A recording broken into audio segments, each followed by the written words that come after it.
죽은 며느리 아니야? 귀신이다.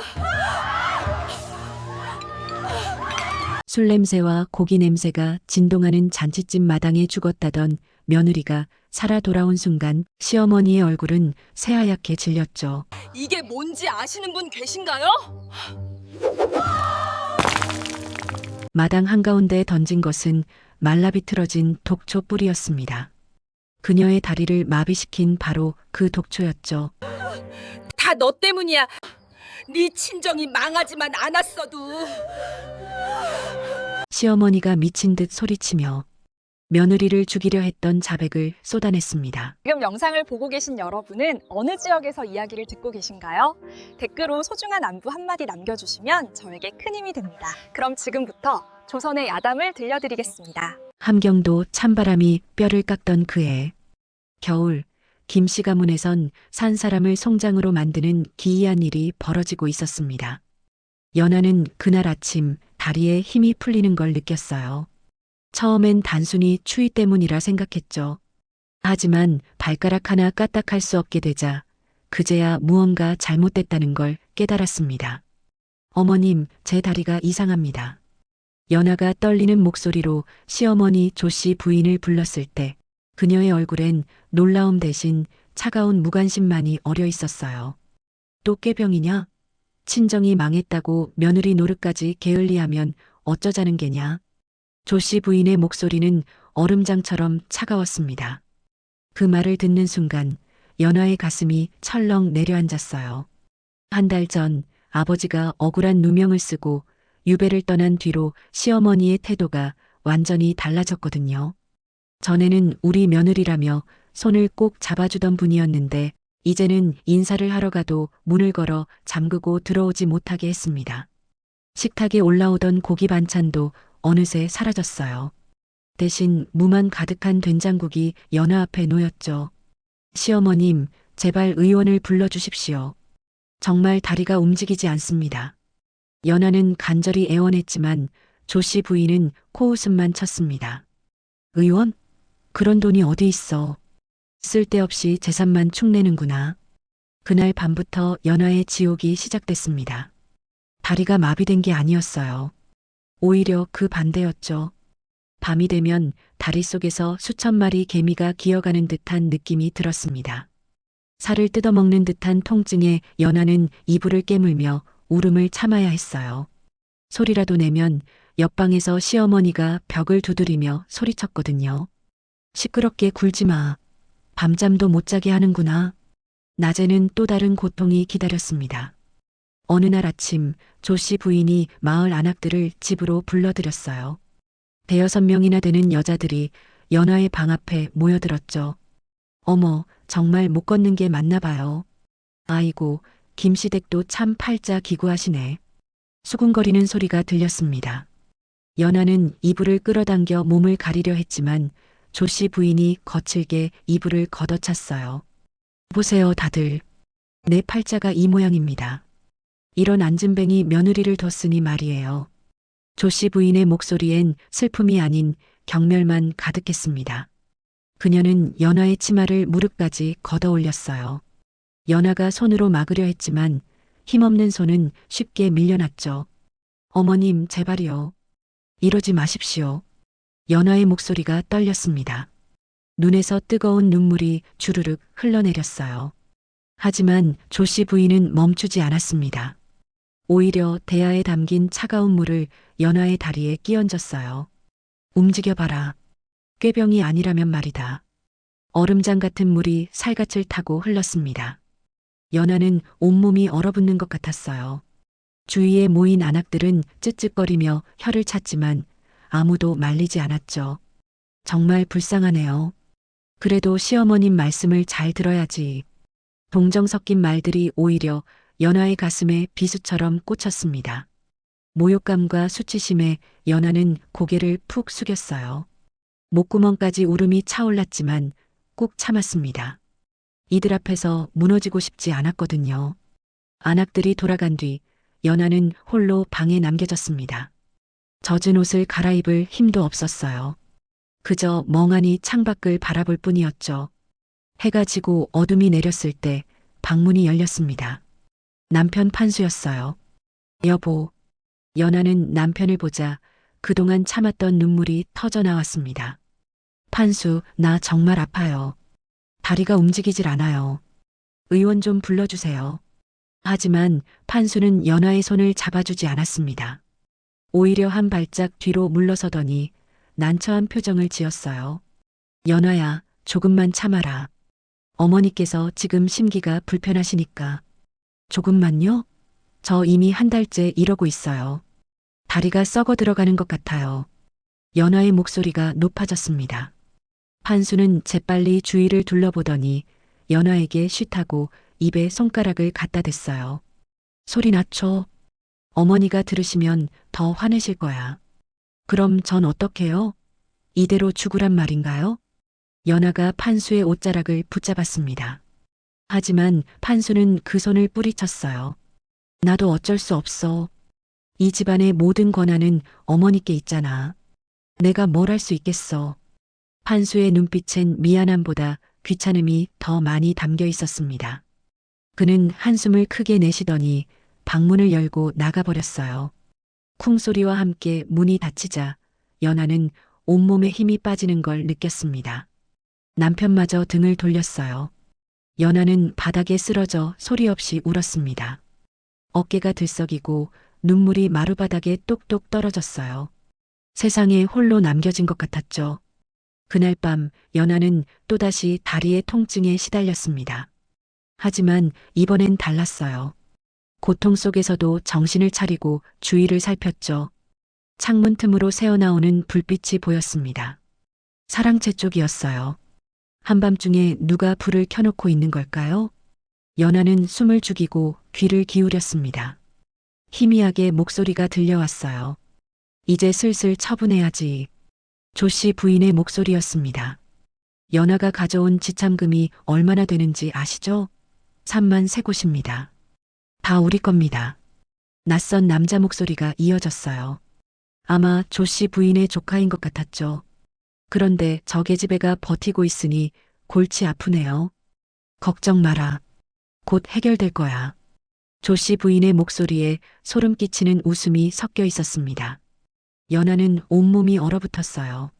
지참금을 노리고 있었다니. 그리고 자신을 없앨 계획까지 세우고 있다니. 두려움이 몰려왔지만 동시에 분노가 치밀어 올랐습니다. 이대로 당하고만 있을 순 없었어요. 연하는 떨리는 손으로 베개 밑을 더듬었습니다. 그곳엔 친정에서 가져온 은비녀가 숨겨져 있었어요. 차가운 금속의 감촉이 손끝에 닿았죠. 살아야 해. 반드시 살아남아야 해. 연하는 이를 악물었습니다. 다리는 움직이지 않았지만 머리는 멀쩡했어요. 손도 쓸 수 있었죠. 다음 날 새벽 연하는 조심스럽게 창문을 열었습니다. 차가운 바람이 방 안으로 밀려 들어왔어요. 마당을 지나가는 머슴 칠성이 보였습니다. 칠성이 오빠. 연하가 작은 목소리로 불렀어요. 칠성은 깜짝 놀라 주위를 둘러보더니 재빨리 연하의 창가로 다가왔죠. 아씨, 웬일이십니까? 이것 좀 받아주세요. 연하는 은비녀를 창밖으로 내밀었습니다. 칠성은 당황한 표정을 지었어요. 이건 아씨의 소중한 물건 아니십니까? 제발이에요. 저 좀 도와주세요. 이대로는 정말 죽을 것 같아요. 연하의 눈에서 눈물이 흘러내렸습니다. 칠성은 잠시 망설이더니 고개를 끄덕였어요. 옛날에 나리께서 저희 어머니 병을 고쳐주셨습니다. 그 은혜를 어찌 잊겠습니까? 말씀하십시오. 칠성의 눈에도 눈물이 맺혔습니다. 연하의 아버지가 베푼 선행을 기억하고 있었던 거예요. 약을 구해주세요. 그리고 연하는 목소리를 낮췄습니다. 사랑채에서 시어머님이 무슨 이야기를 하시는지 알아봐 주세요. 칠성은 고개를 끄덕이고 은비녀를 품에 넣었습니다. 그리고 재빨리 자리를 떠났어요. 연하는 창문을 닫고 다시 자리에 누웠습니다. 가슴이 두근거렸어요. 희망이 생긴 거죠. 하지만 시간은 그녀의 편이 아니었습니다. 밤이 깊으면 사람의 가죽을 쓴 짐승들이 고개를 드는 법이지요. 연하는 그날 밤 보지 말아야 할 것을 보고야 말았습니다. 칠성이 약을 구해온 건 사흘째 되는 날 밤이었어요. 창문을 두드리는 소리에 연아가 눈을 뜨자 칠성이 작은 보자기를 내밀었습니다. 아씨, 이걸 드십시오. 산삼을 달인 물입니다. 연아는 떨리는 손으로 사발을 받았어요. 김이 모락모락 나는 갈색물을 한 모금 마시자 쓴맛이 목구멍을 타고 내려갔죠. 하지만 이상하게도 그 쓴맛이 달게 느껴졌습니다. 고마워요, 칠성이 오빠. 그런데 아씨, 큰일 났습니다. 칠성의 얼굴이 창백하게 굳어 있었어요.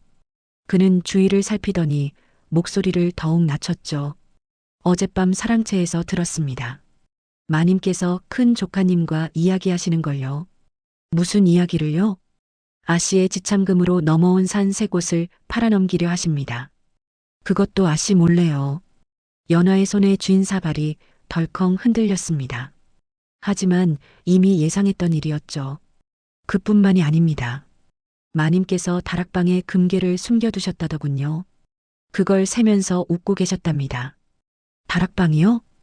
연화의 눈이 커졌습니다. 그 다락방은 조씨 부인이 절대 아무도 들어오지 못하게 하는 곳이었어요. 네, 그리고 또 하나. 마님께서 뭔가 장부 같은 걸 보시더군요. 거기에 가문의 인장을 찍으셨답니다. 칠성의 말에 연하는 숨이 막혔습니다. 가문의 인장은 가주만이 사용할 수 있는 물건이었어요. 그런데 시어머니가 그걸 몰래 사용하고 있다니. 더 알아봐 주세요. 제발이에요. 연하의 목소리에 절박함이 묻어났습니다. 칠성은 고개를 끄덕이고 어둠 속으로 사라졌어요. 연하는 산삼 달인 물을 조금씩 마시며 생각에 잠겼습니다. 시어머니가 무슨 음모를 꾸미고 있는 건 분명했어요. 하지만 증거가 없었죠. 아무리 말해도 아무도 믿어주지 않을 겁니다. 직접 봐야 해. 연하는 결심했습니다. 하지만 문제가 있었어요. 다리를 움직일 수 없었거든요. 그날부터 연하는 몰래 훈련을 시작했습니다. 밤마다 칠성이 가져다 준 뜨거운 약탕에 다리를 담갔어요. 처음엔 너무 뜨거워서 비명이 나올 것 같았죠. 연하는 입에 천을 물고 소리를 참았습니다. 이를 악물고 견뎠어요. 뜨거운 물에 담근 다리가 발갛게 달아올랐습니다. 때론 물집이 잡히기도 했어요. 하지만 신기하게도 며칠이 지나자 다리 끝에서 미세한 감각이 느껴지기 시작했죠. 발가락 하나가 까딱였습니다. 연하는 그 순간을 평생 잊지 못할 겁니다. 눈물이 주르륵 흘러내렸어요. 기쁨의 눈물이었죠. 하지만 아직 걸을 수는 없었습니다. 연하는 매일 밤 몰래 다리 근육을 주무르고 움직이려 애썼어요. 손으로 발목을 잡고 천천히 구부렸다 폈다를 반복했죠. 땀이 등을 타고 흘러내렸습니다. 그러던 어느 날 밤 연하는 결정적인 장면을 목격했습니다. 한밤중에 목이 말라 잠에서 깬 연하는 물을 마시려다 이상한 소리를 들었어요. 사랑채 쪽에서 들려오는 발소리였죠. 연하는 조심스럽게 방문을 살짝 열었습니다. 어둠 속에서 조씨 부인과 조카가 다락으로 올라가는 모습이 보였어요. 지금이야. 연하는 이를 악물고 일어났습니다. 다리가 후들후들 떨렸어요. 하지만 포기할 수 없었죠. 벽을 짚고 한 걸음씩 나아갔습니다. 복도를 지나는 데만 10분이 걸렸어요.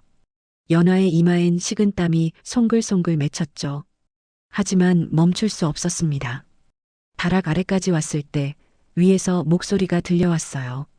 이번에 산을 팔면 금이 20냥은 생기겠구나. 조씨 부인의 목소리였습니다.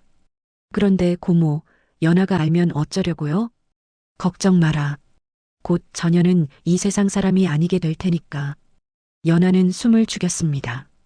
온몸에 소름이 돋았어요. 어떻게요? 산에 버릴 거다.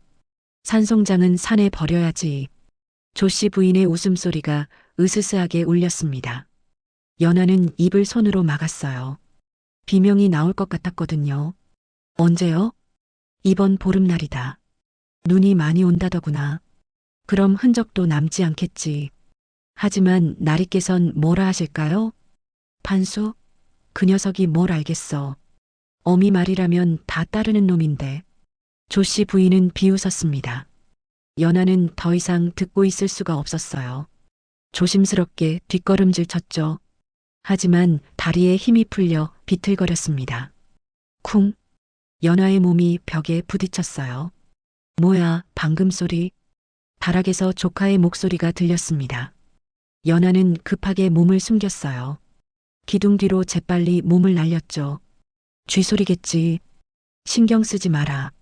조 씨 부인의 목소리가 들렸습니다. 연하는 가슴을 쓸어내렸어요. 심장이 터질 것처럼 뛰었죠. 연하는 있는 힘을 다해 방으로 돌아왔습니다. 문을 닫자마자 바닥에 주저앉았어요. 온몸이 땀으로 젖어 있었죠. 보름날. 그때까지 시간이 얼마 없어. 연하는 떨리는 손으로 달력을 봤습니다. 오늘이 열흘. 그럼 닷새 후였어요. 다음 날부터 연하는 계획을 세웠습니다. 먼저 병세가 악화된 척해야 했어요. 그래야 시어머니가 빨리 자신을 산에 버릴 테니까요. 연하는 일부러 밥을 거의 먹지 않았습니다. 조 씨 부인이 가져온 밥을 몰래 창밖으로 버렸죠. 사흘이 지나자 연하의 얼굴은 창백해졌어요. 광대뼈가 튀어나오고 눈자위가 푹 꺼졌죠. 며느리, 밥은 먹었느냐? 조 씨 부인이 방문을 열고 들어왔을 때 연하는 일부러 눈을 뒤집었습니다. 흰자위만 보이게요. 이상한 신음소리를 냈어요. 조 씨 부인은 깜짝 놀라 뒷걸음질 쳤죠. 이게 무슨 꼴이냐? 어머님, 저 곧 죽을 것 같아요. 아버님이 보여요. 연하는 허공을 향해 손을 뻗었습니다. 조 씨 부인의 얼굴에 당황한 기색이 스쳤어요. 정신 차려라. 하지만 연하는 계속 헛소리를 했습니다. 아버님, 저 데리러 오셨어요? 이제 편히 쉴 수 있나요? 조 씨 부인은 급히 방을 나갔어요. 연하는 몰래 한쪽 눈을 떴습니다. 시어머니의 뒷모습을 지켜봤죠. 미끼를 물었어. 그날 밤 예상대로 조 씨 부인이 조카를 불렀습니다. 계획을 앞당긴다. 내일 새벽에 연하를 산에 버려라. 칠성이 몰래 들은 이야기를 연하에게 전해줬어요. 아씨, 정말 괜찮으시겠습니까? 칠성의 목소리가 떨렸습니다. 연하는 고개를 끄덕였어요. 괜찮아요. 대신 제가 부탁한 물건들은 준비하셨죠? 네, 만어산 중턱 바위 뒤에 다 숨겨뒀습니다. 털가죽 옷하고 마른 식량, 그리고 칠성은 잠시 망설이더니 작은 보따리를 내밀었어요. 비밀 다락에서 찾은 장부입니다. 마님께서 가문의 돈을 빼돌린 기록이 다 적혀 있습니다. 연하는 장부를 받아들었습니다. 손이 떨렸어요. 이게 바로 증거였죠. 고마워요. 정말 고마워요. 연하의 눈에서 눈물이 흘러내렸습니다. 칠성도 눈시울이 붉어졌어요. 옛날 은혜를 갚는 겁니다. 아씨, 꼭 살아 돌아오십시오. 칠성은 그렇게 말하고 사라졌습니다. 연하는 장부를 품속 깊이 감췄어요. 그리고 마지막 준비를 했죠. 머리카락을 뽑아 창틀에 묶어뒀습니다. 자신이 끌려간 흔적을 남기기 위해서였어요. 그리고 친정에서 가져온 은장도를 옷 속에 숨겼죠.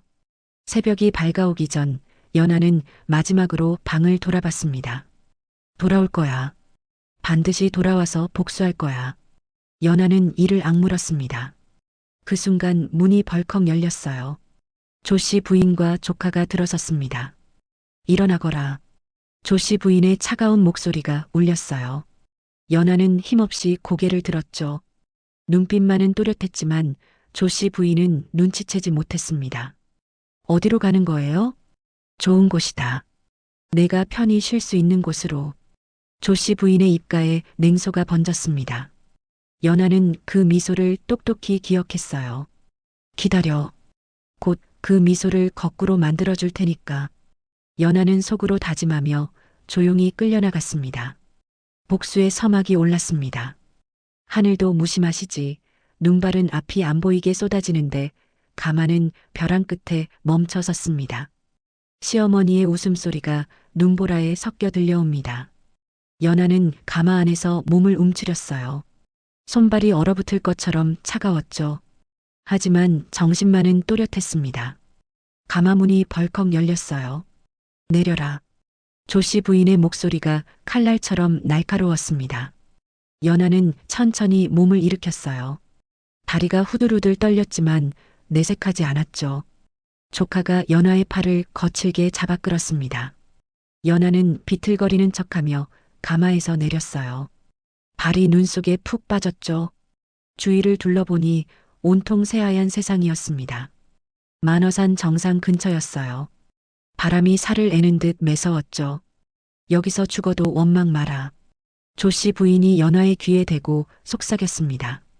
입김이 차갑게 느껴졌어요. 죽어서도 가문을 원망 마라. 내 팔자가 기박해서 그런 거다. 연하는 고개를 들어 시어머니를 똑바로 쳐다봤습니다. 조씨 부인의 눈에 순간 당황한 빛이 스쳤어요. 무슨 눈으로 시어미를 보느냐? 조씨 부인이 손을 들어 연하의 뺨을 후려쳤습니다. 따끔한 통증이 퍼졌어요. 하지만 연하는 고개를 돌리지 않았죠. 가문의 인장은 찾으셨어요? 연하가 조용히 물었습니다. 조씨 부인의 얼굴이 굳었어요. 뭐라고? 제가 다 알고 있어요. 어머님이 가문의 돈을 빼돌린 것도 제 지참금을 노리는 것도요. 연하의 목소리는 떨리지 않았습니다. 오히려 조씨 부인의 손이 부들부들 떨렸어요. 이 인연이 정신이 나갔구나. 조씨 부인이 소리쳤습니다. 하지만 그 목소리엔 두려움이 섞여 있었죠. 조카님, 어서 인연을 저 벼랑에 던져버려. 조카가 연하에게 다가왔습니다. 연하는 뒷걸음질 쳤어요. 발이 눈 속에서 미끄러졌죠. 기다리세요. 제게 마지막으로 할 말이 있어요. 할 말? 죽으려니 무슨 할 말이 있어. 조씨 부인이 비웃었습니다. 연하는 품속에서 천천히 무언가를 꺼냈어요. 붉은 실로 묶인 작은 보자기였습니다.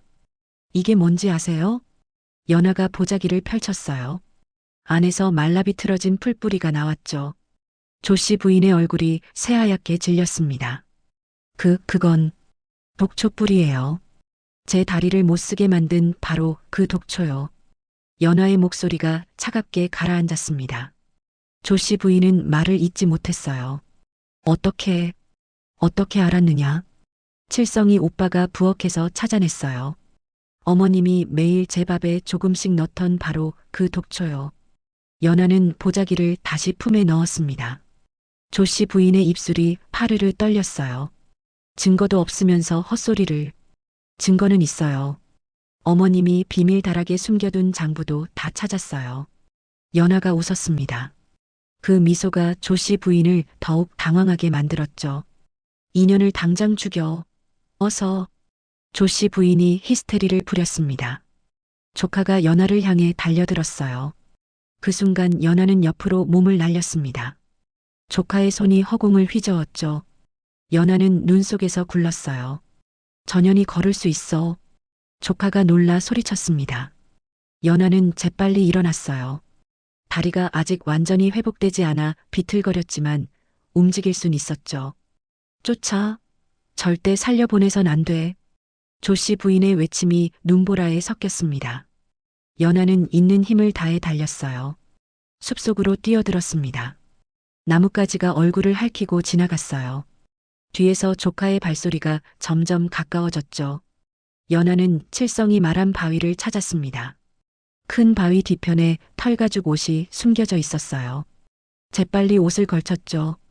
보따리도 찾았습니다.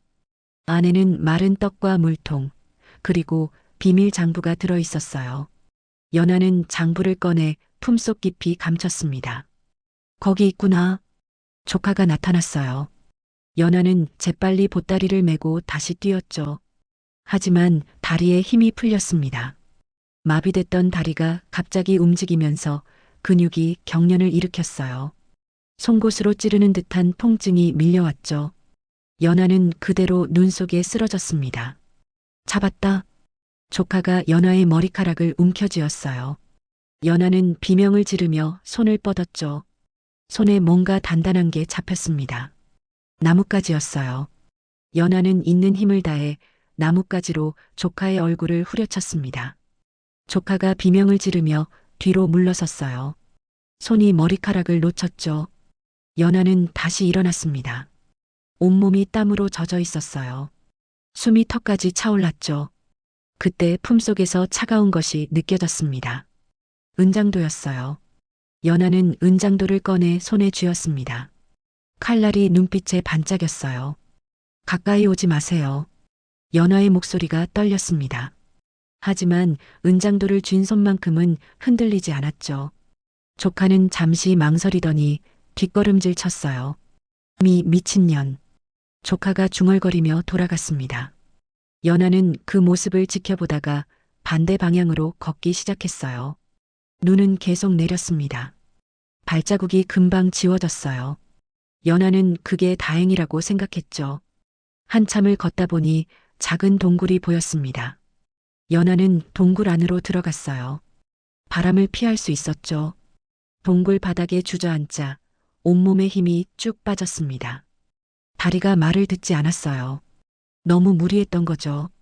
연하는 보따리에서 마른 떡을 꺼내 한 입 베어 물었습니다. 목구멍이 메말라 삼키기 힘들었어요. 물을 한 모금 마시자 조금 나아졌죠. 밤이 깊어갔습니다. 동굴 밖에서 짐승 우는 소리가 들렸어요. 연하는 몸을 웅크렸습니다. 무서웠죠. 하지만 포기할 순 없었어요. 연하는 품속의 장부를 꺼내봤습니다. 어둠 속에서 잘 보이진 않았지만 손끝으로 만져지는 인장의 흔적이 느껴졌어요. 이걸 가지고 돌아가야 해. 반드시. 연하는 장부를 다시 품에 넣고 눈을 감았습니다. 잠깐이라도 쉬어야 했어요. 새벽이 밝았을 때 연하는 다시 움직이기 시작했습니다. 다리는 여전히 아팠어요. 하지만 어젯밤보다 조금 나았죠. 연하는 나무 막대기를 지팡이 삼아 천천히 걸었습니다. 산을 내려가는 길은 험했어요. 눈에 미끄러져 넘어지기를 수십 번. 무릎이 까지고 손바닥에서 피가 났죠. 하지만 멈추지 않았습니다.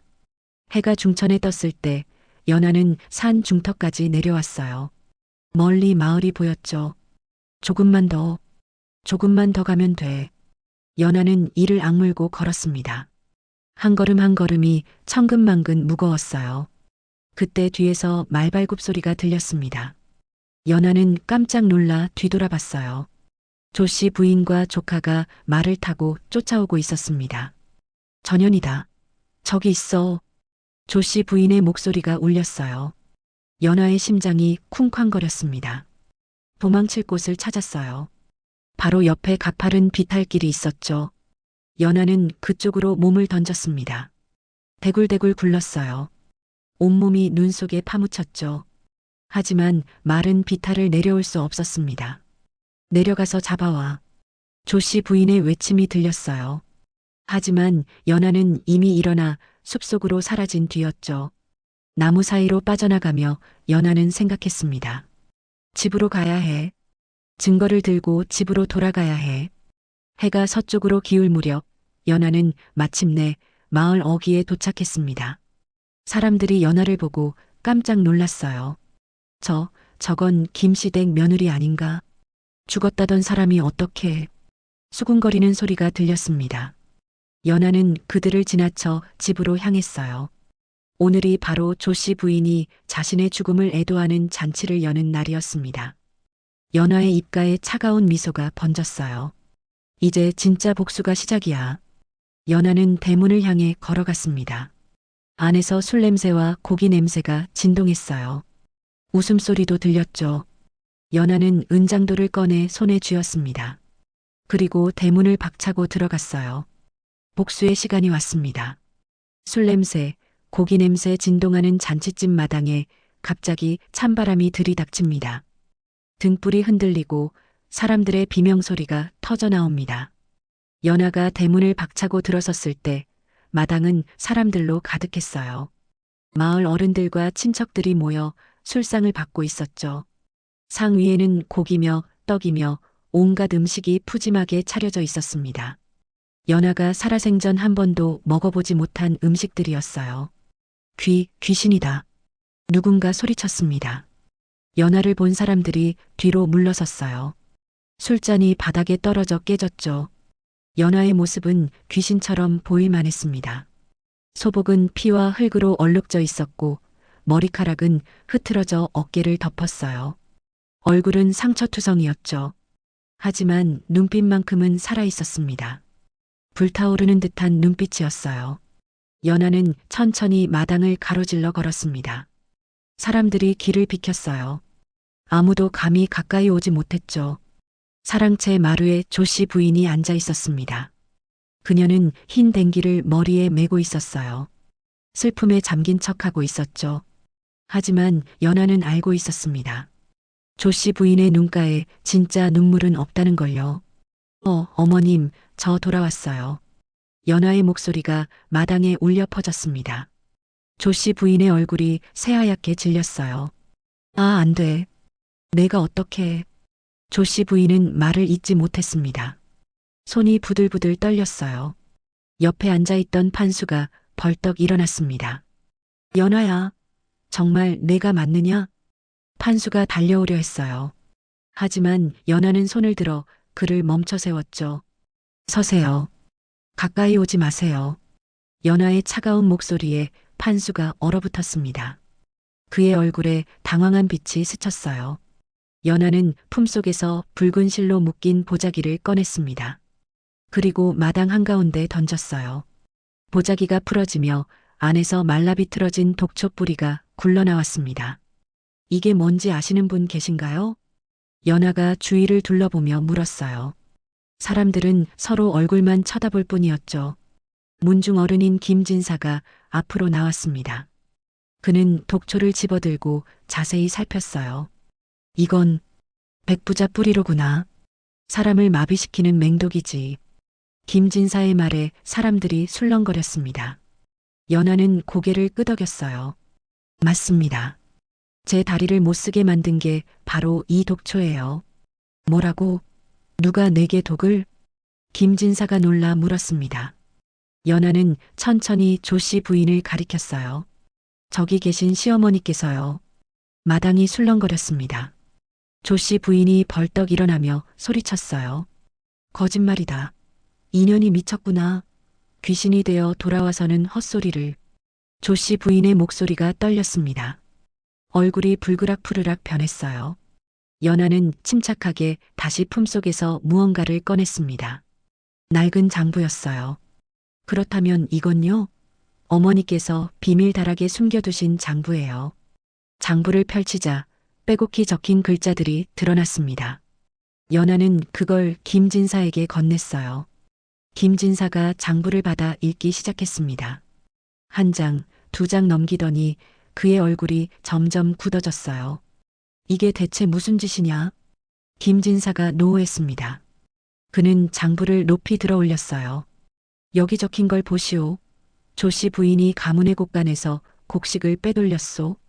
그것도 10년 동안이나. 사람들이 웅성거렸습니다. 조씨 부인의 얼굴이 흑빛으로 변했어요. 그건 모함이다. 전현이 꾸며낸 거야. 조씨 부인이 소리쳤습니다. 하지만 목소리에 힘이 없었어요. 그렇다면 이 인장은 어떻게 설명하시겠습니까? 연하가 장부의 한 부분을 가리켰습니다. 거기엔 가문의 인장이 선명하게 찍혀 있었어요. 가주만이 사용할 수 있는 인장을 어머님께서 어떻게 갖고 계셨을까요? 연하의 질문에 조씨 부인은 대답하지 못했습니다. 입술만 바르르 떨릴 뿐이었죠. 그때 조카가 뒤쪽에서 도망치려 했어요. 하지만 칠성이 그를 붙잡았습니다. 어디 가시려고요, 도련님? 칠성의 목소리가 차갑게 가라앉았어요. 조카는 칠성의 소나기에서 벗어나려 발버둥 쳤죠. 나라. 천한 놈이. 천한 놈이라고요? 저는 그저 진실을 지키려는 사람일 뿐입니다.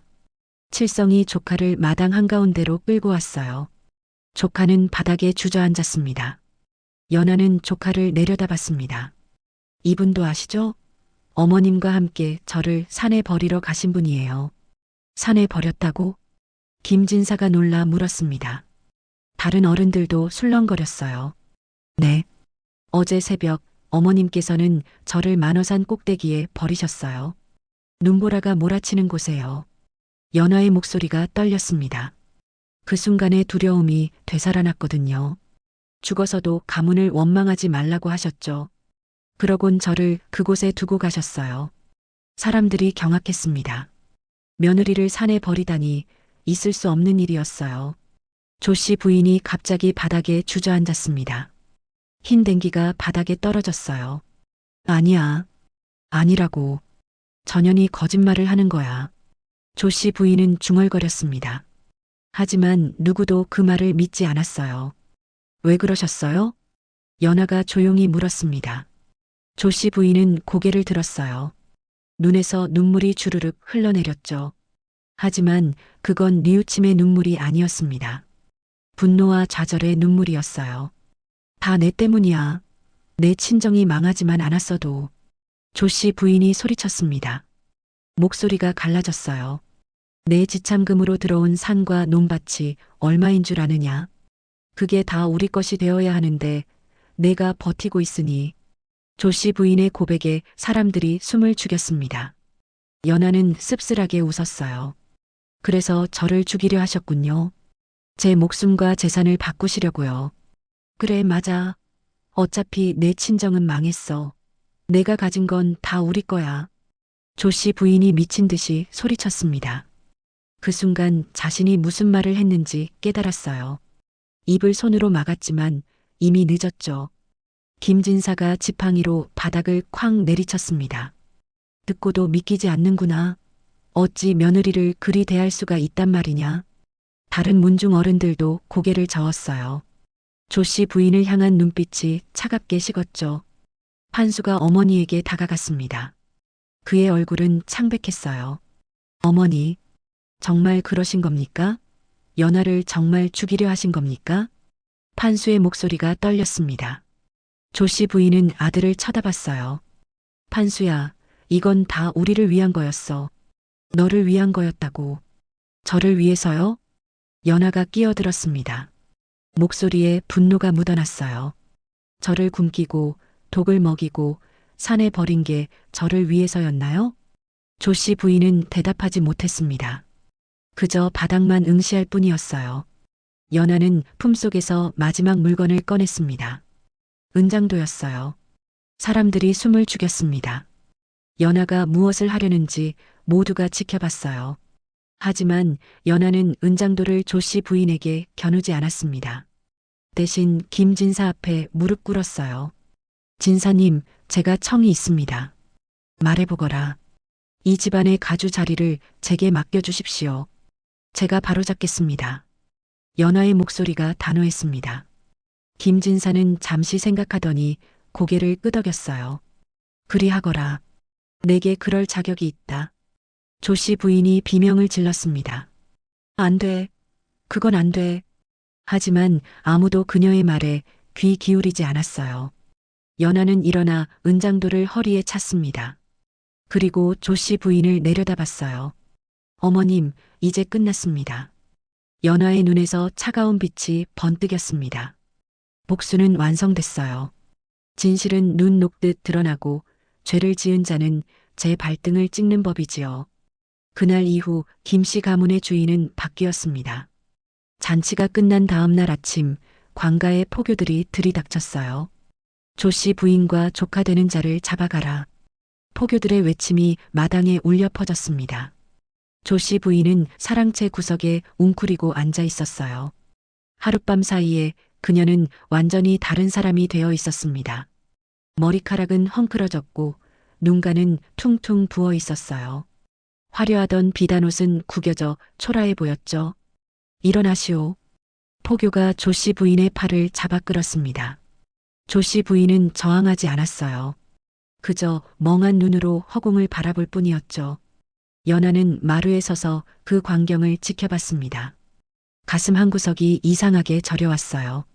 미움과 연민이 뒤섞인 복잡한 감정이었죠. 조 씨 부인이 끌려가면서 연하를 쳐다봤습니다. 그 눈빛엔 원망이 가득했어요. 다 내 탓이야. 다. 조 씨 부인의 목소리는 힘이 없었습니다. 연하는 대답하지 않았어요. 그저 고개를 돌렸죠. 조카는 더 볼품 없었습니다. 포교들에게 잡혀 질질 끌려가며 살려달라고 애원했어요. 잘못했습니다. 다 고모가 시킨 일이에요. 저는 그저 따랐을 뿐입니다. 하지만 아무도 그의 말에 귀 기울이지 않았습니다. 함께 저지른 죄는 함께 치러야 하는 법이었어요. 대문이 닫히고 마당에 정적이 흘렀습니다. 연하는 깊은 숨을 들이쉬었어요. 긴장이 풀리면서 온몸에 힘이 빠지는 걸 느꼈죠. 칠성이 재빨리 다가와 연하를 부축했습니다. 아씨, 괜찮으십니까? 고마워요. 덕분에 살았어요.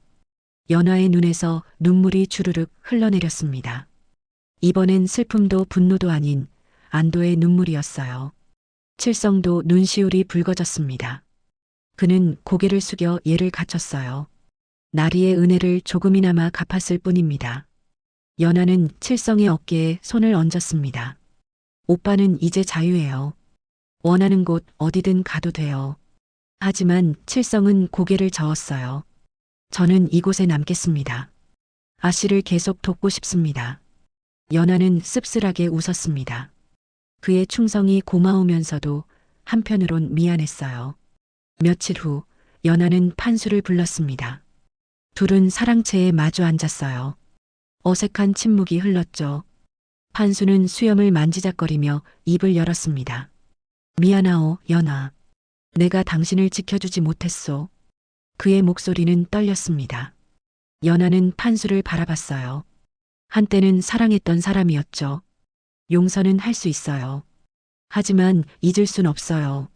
연하의 목소리는 차분했습니다. 판수의 어깨가 축 처졌어요.